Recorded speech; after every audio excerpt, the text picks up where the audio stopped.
اور دونوں نے مل کر میرے کپڑے اتار دیے، مجھے ننگا کر دیا اور میرے ساتھ زیادتی کرتے رہے۔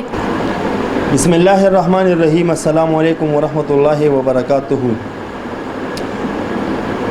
ناظرین، آپ کا میزبان اصغر چیمہ اس وقت اسلام آباد میں موجود ہے ایک 16 سالہ یتیم بچی کے ساتھ جو درندگی کا شکار ہوئی ہیں۔ کسی اور نے نہیں، اپنے ہی استاذ جو مفتی ہیں، مولوی ہیں اور پیشے امام ہیں ایک مدرسہ میں، ایک مسجد میں۔ ہمارے ساتھ جو سسٹر بیٹھی ہوئی ہیں، اس کی عمر 16 سال ہے اور یہ اس کی ماں ہے، اور اس بہن کی جو والد صاحب ہیں وہ فوت ہو چکے ہیں، یتیم بچی ہیں۔ ناظرین، سب سے پہلے سوال میرا وزیر اعظم صاحب عمران خان، دوسرا سوال اقرار الحسن، تیسرا سوال یاسر شامی۔ وزیر اعظم صاحب، میری آپ سے سوال یہی ہے، گزارش یہی ہے کہ جیسے آپ نے عائشہ بیہودہ جو ٹک ٹاکر ہے اس کے لیے آپ نے بہت زیادہ بحث کی، اس کے لیے آپ نے آواز اٹھائی تھی، اور آئی جی پنجاب، ڈی آئی جی پنجاب اس کو ایک آواز دی تھی کہ جتنے بھی پولیس افسران ہیں اس کو تبدیل کیا جائیں۔ آپ نے تو وہی کیا، اور عائشہ کے گھر پہ آپ نے 8 سیکورٹی اہلکار بھی مامور کیے۔ لیکن یہاں پر دوسرا سوال میں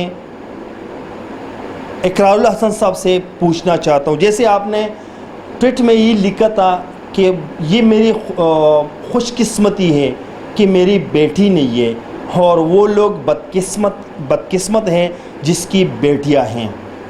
اقرار الحسن صاحب، شاید میں آپ کے ساتھ اتفاق بھی کرتا ہوں، لیکن یہ آپ اپنے ہی سسر سے پوچھیں، کیونکہ آپ کے ہی 2 بیویاں ہیں، یہ آپ ان سے ہی پوچھیں، اس کا جواب آپ کو ملے گا۔ تیسرا سوال میرا یاسر شامی سے ہے کہ وہ انٹرٹینمنٹ یاسر شامی جو جہاں پر بھی ٹرینڈ ویڈیو ملتے ہیں یہ اس کے پیچھے ہی بھاگ جاتے ہیں، لیکن 14 اگست کو کراچی میں 14 لوگوں کو آزاد کرائے جاتے ہیں، ان کو شہید کیا جاتا ہے، اور 14 اگست کو ایک اور واقعہ اسلام آباد میں آ جاتا ہے جو ہمارے ساتھ یہ بہن بیٹی ہیں، جو مدرسے کا ایک مفتی ہے، انہوں نے جو اس کو درندگی کا شکار کیا، زبردستی اس کے ساتھ مبینہ زیادتی کے ان کے ساتھ، یا ان کی زبانی آپ خود سنیں گے۔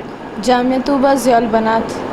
اور جس مفتی نے یہ جو گنونا حرکت کی ہے اس کا نام کیا ہے؟ مفتی شہنواز احمد ضیائی۔ اچھا، اس کے ساتھ آپ کتنی تک کتنا عرصہ اس کے ساتھ سبق پڑھتی تھی؟ 7 مجھے مدرسے میں پڑھتے ہوئے 7 سال ہو گئے تھے گزشتہ۔ اچھا، مدرسے میں پڑھتے ہوئے 7 سال ہو گئے۔ اچھا، ان 7 سالوں میں اس کا کوئی حرکت؟ یہ 5-6 مہینے سے مجھے صرف ہراساں کرتے رہے تھے کہ تم مجھے اچھی لگتی ہو اور آپ اچھی بچی ہو، آپ پڑھ سکتی ہو، میں جو کہوں گا آپ نے ماننا ہے میری بات، تب آپ آگے بڑھ سکتی ہو، ویسے آپ آگے نہیں بڑھ سکتی۔ اب بہن جی جو بھی بات ہے کل کے سامنے بتا دیں، کیمرے کے سامنے۔ جی، ہفتے کا دن تھا، 14 اگست تھی، اور میری استانی عشرت وہاں کی رہائشی ٹیچر تھی۔ اچھا۔ انہوں نے مجھے رجسٹر پکڑوایا اور کہا کہ مولوی صاحب جو کہتے ہیں مان لو ورنہ تم کبھی کامیاب نہیں ہوگی۔ مجھے وہ اپنے ساتھ لے کر مفتی شہنواز کے کمرے میں لے گئی، اوپر کمرے میں لے گئی، اور اس کمرے کے 2 دروازے تھے، لیکن اس کمرے کا ایک دروازہ پہلے سے ہی بند تھا، اور دوسرا دروازہ مولوی صاحب کے ساتھ عشرت نے مل کر دوسرا دروازہ بھی بند کر دیا تھا۔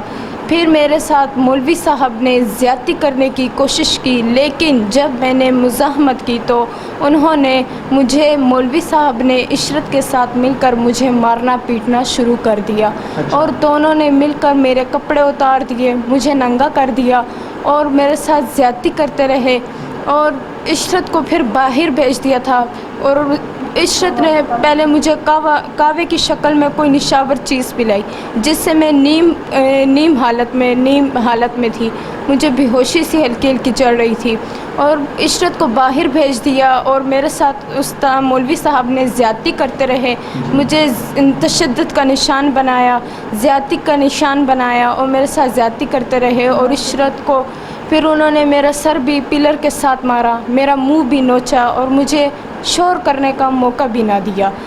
پھر مولوی صاحب نے عشرت کو بلایا اور عشرت کمرے کے اندر آئی اور مولوی صاحب نے یہ بھی کہا کہ اسے ملنے کی اجازت نہیں ہے کسی سے بھی، کوئی اس کمرے کے آر پار مجھے نظر نہ آئے، یہ آپ کی ڈیوٹی ہے۔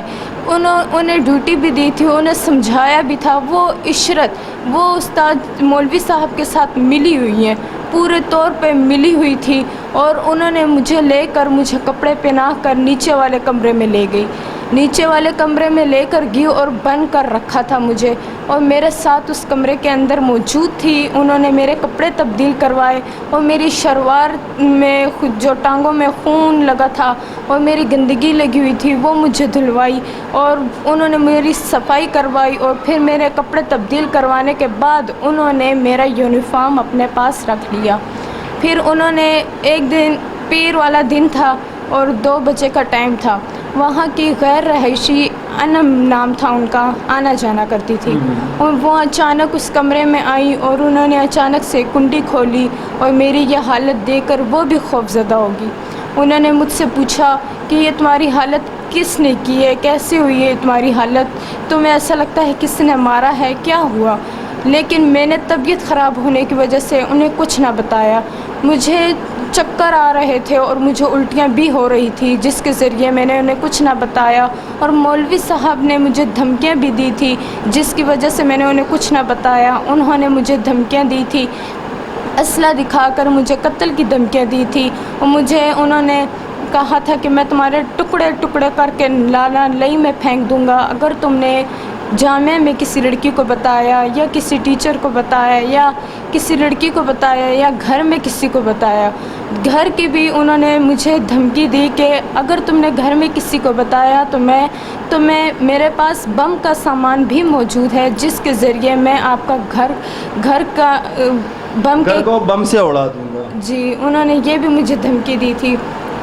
انہوں نے اسلحہ دکھا کر مجھے قتل کی دھمکیاں دی، بہت انہوں نے مجھے بہت ڈرایا اور دھمکایا مجھے۔ اس کے بعد پھر وہ جو انم تھی غیر رہائشی تھیں، وہ مجھے وہاں سے لے کر مسلسل میں انہیں یہی کہتی رہی کہ میرے گھر میں کال کروا کر کسی کو بلا دیں تاکہ وہ مجھے گھر لے جائیں۔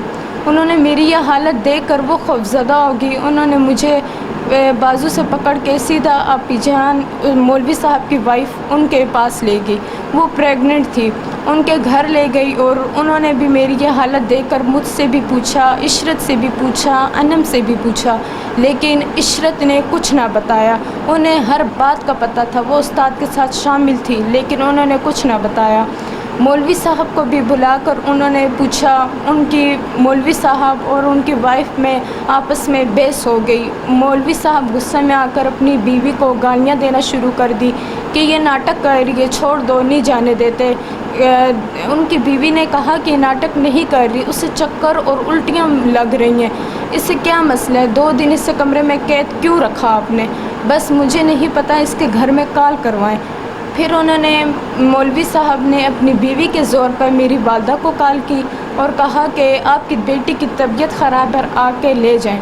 پھر میرا بھائی تقریباً 10 منٹ تک میرا بھائی آیا، ریحان نام ہے اس کا، میرا بھائی آیا اور وہ مجھے گھر لے آیا، جامعہ سے گھر لے آیا۔ میرے چہرے پر، میرے جسم پر تشدد کے نشانات بھی تھے جس کی وجہ سے میں بہت بیمار تھی، اور میں جیسے ہی گھر آئی مجھے چکر سے آئے اور میں بے ہوش بھی ہوئی، اور پھر مجھے الٹیاں بھی نہیں رک رہی تھی، مجھے بہت الٹیاں لگی اور میری طبیعت بہت زیادہ خراب تھی۔ میری والدہ نے جب میری یہ چہرے پر تشدد کے نشانات دیکھے، جسم پہ تشدد کے نشانات دیکھے، پھر میری والدہ نے، میں اپنی والدہ کے گلے لگ کر زور و قطار چیخیں مار مار کر رونے لگی، اور میری طبیعت بہت خراب ہو چکی تھی۔ مجھے پتہ نہیں چل رہا تھا کہ کیا ہو رہا ہے، میں کدھر ہوں، کیونکہ مجھے چکر سے آ رہے تھے اس ٹائم۔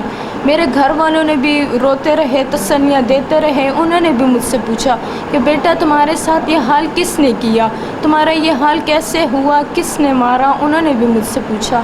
میں نے اپنی والدہ کے گلے لگی اور زور زور سے چیخیں مار کر رونے لگی، اور میری والدہ بھی رو رہی تھی، تسلیاں دے رہی تھی، لیکن میں نے استاد کی دھمکیوں سے میں ڈری ہوئی تھی، خوفزدہ ہوئی تھی۔ اسی لیے میں نے انہیں کچھ نہ بتایا. جب آدھی رات ہوئی میرے گھر والوں نے کہا کہ اسے علادہ اکیلے میں پوچھنا تاکہ یہ بتا سکے. پھر میری والدہ نے آدھی رات کو مجھ سے پوچھا اور میں نے اپنی والدہ کو مولوی صاحب کے بارے میں سب بتایا کہ میرے ساتھ انہوں نے زیادتی کی ہے. پھر جب میں نے زیادتی کا بتا دیا تھا اور تشدد کے نشانات میں نے کہا، انہوں نے میرا منہ نوچا، مجھے پیلر کے ساتھ مارا، میرا سر مارا، میں بہت زخمی ہو گئی. ٹھیک ہے، یہی تک آپ کی بات ٹھیک ہے، کیونکہ جو باتیں تھی آپ کے ساتھ جو ہوئی تھی وہ تو آپ کے ساتھ ہو گئی، آپ گھر تک آ گئی. اب اس کے بعد میں آپ کی والدہ سے بھی، کیونکہ آپ کی طبیعت بھی تھوڑا خراب ہے تو زیادہ باتیں آپ کو بھی کرنا نہیں چاہیے. باقی میں آپ کی والدہ سے کچھ پوچھنا چاہتا ہوں. جیسے یہ بہن کہہ رہی کہ میں گھر پہ آیا، آپ نے ان سے پوچھا، رات کے وقت اکیلے میں پوچھا. ظاہر سی بات ہے، ماں بیٹی کے درمیان تو ایسے بات ہوتی نہیں ہے، تو اس نے آپ کو حقیقت بتا دی. اس کے بعد اس کے کچھ دن بھی ہو گئے تھے اور اس نے تو یہ پلاننگ بھی بنائی تھی تاکہ پولیس کا جو ٹائم ہوتے ہیں، مطلب اس میں ٹائم لگے 4-5 دن تو لگ چکے ہوں گے، تو اس نے FIR کی خاطر اتنے ٹائم بھی لگائے. جب یہ گھر آئی تو آپ نے پھر اس کے بعد کیا کیا ہے؟ میں نے تو بس سیدھا CPO کے پاس جانے کا فیصلہ کیا. اچھا. تھانے جانے کا فیصلہ اس لیے نہیں کیا کہ بات دب جاتی ہے تھانوں میں، تو اس لیے میں سیدھا CPO کے پاس گئی. CPO صاحب نے مجھے درخواست میری فوراً قبول کی اور فوراً آرڈر کیے کہ بھائی اس پہ پرچہ دیا جائے، فوری گرفتاری ہو اس کی. جی بس میں گھر آئی، گھر نہیں آئی، سیدھا میں تھانے چلی گئی FIR کی کاپی نکالنے کے لیے. تو انہوں نے کہا کہ بھائی ٹھیک ہے FIR ہو گئی ہے، بچی کا میڈیکل کروائیں. میڈیکل کے لیے ہاسپٹل گئے تو انہوں نے کہا کہ بھائی یہ جو ان سے میڈیکل کا ٹائم ہے، جو آپ میڈیکل کے لیے آئے ہو تو اس میں تو یہ اتنا ٹائم گزر چکا ہے، آپ کورٹ سے آرڈر لے کے آئیں. تو پھر ہم کورٹ کے آرڈر کے لیے 1 دن اور ڈیلے ہو گیا. دوسرے دن جب ہم کورٹ کا آرڈر لے کے گئے تو وہاں پہ جب ہوا، میڈیکل ہوا، سب کچھ ہوا، تو مجھے ڈاکٹر نے بتا دیا تھا کہ میڈیکل میں کیا ہوا؟ میڈیکل رپورٹ مطلب کیسے آئے ہیں؟ مطلب اس میں کچھ حادثات تھے ان کے ساتھ جو انہوں نے کچھ کیا تھا؟ جی مجھے ڈاکٹر نے بتا دیا تھا کہ بھئی یہ مسئلہ ہوا ہے، لیکن آپ کل آ کے سینئر ڈاکٹر سے دوبارہ اپنی تسلی کے لیے گائنی میں چیک کروائیں. گائنی میں آئے تو پھر میں دوسرے دن، پولیس والوں نے مجھے دوسرے دن نہیں لے کے گئے، پھر 1 دن ڈیلے کر کے پھر مجھے لے کے گئے. پھر جب میں گئی تو اس نے کہا آپ کل کیوں نہیں آئی؟ اچھا. تو میں نے کہا، پولیس والوں نے کہا تھا یہ تاریخ نہیں، یہ تاریخ تھی. تو میں جب گئی تو انہوں نے مجھے کہا کہ بھائی آپ کی بیٹی کے ساتھ ظلم ہوا ہے اور ہم آپ کے ساتھ ہیں، اور آپ جائیں اور دوسری ڈاکٹر سے دوبارہ سائن کروا لیں. میں پھر آئی تو اسی ڈاکٹر نے جس نے پہلے چیک اپ کیا تھا انہوں نے سائن کیا. انہوں نے مجھے بتایا کہ بی بی ملزم گرفتار ہو چکا ہے، سزا مل چکی ہے اسے. میں نے کہا ابھی تک انہوں نے گرفتار نہیں کیا. تو انہوں نے کہا ہے کہ کیوں نہیں گرفتار کرے، پولیس والوں سے بولا ہے. انہوں نے کہا جی بس میڈیکل دیکھنا چاہ رہے تھے، اب ہم گرفتار کر لیں گے. تو یہ باتیں ہوئی، سب ہوئی. تو جب یہ واپس ادھر آئے تو یہ لوگ کہہ رہے تھے کہ وہ فرار ہو چکے ہیں، وہ نہیں ہے. بھائی سب ہو گیا تھا. پھر جب CPO صاحب نے ایکشن لیا، انہوں نے آرڈر کیا، سب کچھ کیا، تو انہیں نے گرفتاری کر لی تھی. ان کی گرفتاری کے بعد انہوں نے، اب جب کل کورٹ میں پیش ہوئے تو عبوری ضمانت نکل آئی کہ بھئی انہوں نے عبوری ضمانت کی ہوئی تھی. تو اب وہ باہر آئے ہیں کل، تو ابھی وہ خوشیاں منا رہے ہیں، مٹھائیاں دعوتیں کھا رہے ہیں. اور میری بیٹی کے ساتھ جو ظلم ہوا ہے، جو زیادتی ہوئی ہے، اس چیز کو دبایا جا رہا ہے. میں نے اس لیے یہ آواز اٹھائی ہے کہ اور بچیاں بچ جائیں. یہ درندہ انسان ہے، درندہ انسان کو سزا دینی چاہیے. ایسے نہیں کہ کھلے عام اسے چھوٹ دے دیں، اسے چھوڑ دیں اور یہ اسی طرح سے تمام بچیوں کی زندگی تباہ کرتا ہے. ٹھیک ہے. اچھا ناظرین، آپ لوگوں کو بات سنی، لیکن یہاں پر 2-3 پوائنٹ ایسے ہیں کہ جیسے بہن پولیس کے پاس جاتی تھی، کورٹ پہ جاتی تھی، یہاں پر بھی ملی بھگت تھی، کیونکہ کیس کو تھوڑا ڈیلے کرنا تھا. جیسے آپ لوگوں کو معلوم ہے کہ فوراً FIR نہ ہو تو ملزم رہا ہی ہو جاتا ہے. یہ پاکستان کے قانون کی میں بات کر رہا ہوں. اور اب یہ جو مولوی صاحب باہر آئے ہیں، یہ بھی ان لوگوں کی کمزوری کس بنا پہ؟ پیسوں کی کمزوری. پریشر نہیں ہے ان لوگوں پہ. جیسے عائشہ ٹک ٹاکر کے گھر پہ 8 سیکورٹی اہلکار مامور بنا دیتے ہیں، کتنا دبدبہ کتنا دبدبہ ہوتے ہیں وہاں پر، اور ہماری اس قوم کی بیٹی کے لیے کوئی آواز نہیں اٹھاتے ہیں۔ اگر یہاں پر سی پی او پہ، عدالتوں پہ، ان آئی جی پہ، ڈی آئی جی پہ، ان لوگوں پہ پریشر آ جاتا تو ان کیس کو تھوڑا سخت کر دیتے۔ جیسے یہ کہتی تھی کہ عشرت نامی عورت، اس کو نامزد کیوں نہیں کیا اس کیس میں؟ اچھا، مولوی صاحب نے کیس کی ہیں اور ان کو کہہ رہے کہ پہلے آپ لوگ ہمیں ڈی این اے رپورٹ لائیں، جیسے رپورٹ کر دیتے ہیں، ایف آئی آر کر دیتے ہیں، فوراً اس ملزم کو گرفتار کر لیتے ہیں۔ پھر ملزم کی بھی ڈی این اے ہوتے ہیں، اس کا بھی ٹیسٹ کرائے جاتے ہیں، اور جس کے ساتھ یہ خدشات اور جس کے ساتھ یہ حرکت ہوتی ہے اس کا بھی ٹیسٹ کرائے جاتے ہیں۔ لیکن ایسا نہ ہوا، جیسے بہن کی بقول بہن خود کہہ رہی ہے کہ میں جاتا رہتا لیکن وہ لوگ کہہ رہے کہ ملزم پکڑا جائے گا۔ اب جب وہ پکڑا گیا، عبوری ضمانت پہ رہا ہو گیا، تو کس طرح کا یہ قانون ہے؟ ایک لڑکی خود گواہی دیتی ہے کہ اس نے میرے ساتھ یہ بدسلوکی کی ہے، درندگی کی ہے، اور وہ بھی کسی اور نے نہیں، ایک استاد نے، ایک مولوی صاحب نے۔ تو ہمیں تو سمجھ نہیں آ رہے کہ ہمارے قوم کے جو مشران ہیں، ہم بار بار اس کو ٹارگٹ اس لیے کرتے ہیں کہ ان بیہودہ لوگوں کے لیے آپ آواز اٹھاتے ہیں، ان کے لیے آپ یکجہتی کرتے ہیں، ان کے لیے سارے سوشل میڈیا آتے ہیں، ان کے لیے یہ جو الیکٹرانکس میڈیا ہے نا، یہ بکے ہوئے ہیں، یہ سب لپاپا صحافی ہیں، اور یہ جو صحافی ہوتے ہیں نا، وہ ہمارے ایسے بہنوں کے لیے آواز اٹھاتے ہی نہیں ہیں، کیونکہ ان کو لپاپے ملتے ہیں۔ اب میں الیکٹرانکس میڈیا، لپاپا صحافی، ان سب کو میری گزارش ہے کہ یہاں پر آئیں، اور اقرار بھائی آپ سے بھی التجا ہے کہ اس بہن کے لیے بھی آواز اٹھائیں، اور یاسر شامی انٹرٹینمنٹ، یاسر شامی آپ سے بھی گزارش ہے کہ آپ جہاں پر بھی جاتے ہیں ٹرینڈ ویڈیو کے پیچھے جاتے ہیں، کیا یہاں پر پیسے نہیں ملتے آپ کو؟ تو آپ کو آنا چاہیے یہاں پر، اور یہ بھی آپ کی بہن ہے۔ اور اقرار بھائی تو ویسے بھی بیٹیوں سے بہت خوفزدہ ہے کہ شکر ہے کہ اللہ نے مجھے بیٹی نہیں دی، تو شاید آپ کی بات سے میں اتفاق بھی کرتا ہوں، لیکن میں نے آپ کو پہلے بھی شروعات میں کہا کہ یہ آپ اپنے سسر سے پوچھیں کہ جو آپ کی 2 بیویاں ہیں یہ کہاں سے آئی ہیں، تو آپ کو خود بخود جواب مل جائے گا۔ تو ہمارا یہ پروگرام صرف اس غرض سے ہے کہ پنجاب پولیس، یہ اسلام آباد کا ایریا ہے نا، اسلام آباد کا ایریا، ہاں، راول پنڈی پیروادائی، راول پنڈی پیروادائی، اور جو ملزم ہے وہ کہاں کا رہائشی ہے؟ یہ بھی پیروادائی کا ہے۔ پکچر بھی آ رہے ہیں، اس درندے کا پکچر بھی آ رہے ہیں۔ تو التجا ہے عدالتوں سے، التجا ہے وزیر اعظم صاحب سے، التجا ہے الیکٹرانکس میڈیا سے کہ اس بات کو ہائی لائٹ کرے، کیونکہ ہمارا تو اتنا کام ہے کہ وہاں سے یہاں تک آنا اس بہن کے لیے، اس ماں کے لیے، اور دوسری بات یہ یتیم ہیں۔ تو آپ لوگوں سے التجا ہے کہ فوراً خان صاحب اس پر ایکشن لے لے اور عدالتوں کا نظام بھی ٹھیک کرایا جائے۔ ہمارا اتنا تک جی ڈی این اے ٹیسٹ نہیں ہوا، ان کا نہیں ہوا نا، تو یہی تو عدالتوں کا کام ہے۔ ویسے ہمیں سمجھ نہیں آ رہا ہے کہ اس کا ڈی این اے ٹیسٹ نہیں ہوا تو وہ عبوری ضمانت پر کیسے رہا ہوا، سوال یہاں پر یہ بھی بنتا ہے۔ تو ہمارا یہ جو آواز ہے اس میں سب کچھ ہے کہ اس ملزم کو دوبارہ پکڑا جائے، اور اس کا ڈی این اے ٹیسٹ بھی کی جائیں، اور جیسے اس بہن کا ہوا ہے اس طرح اس کا بھی کرنا چاہیے۔ تب تک کے لیے اتنا ہی، اگلے پروگرام کے لیے مجھے دیجیے اجازت، اللہ حافظ۔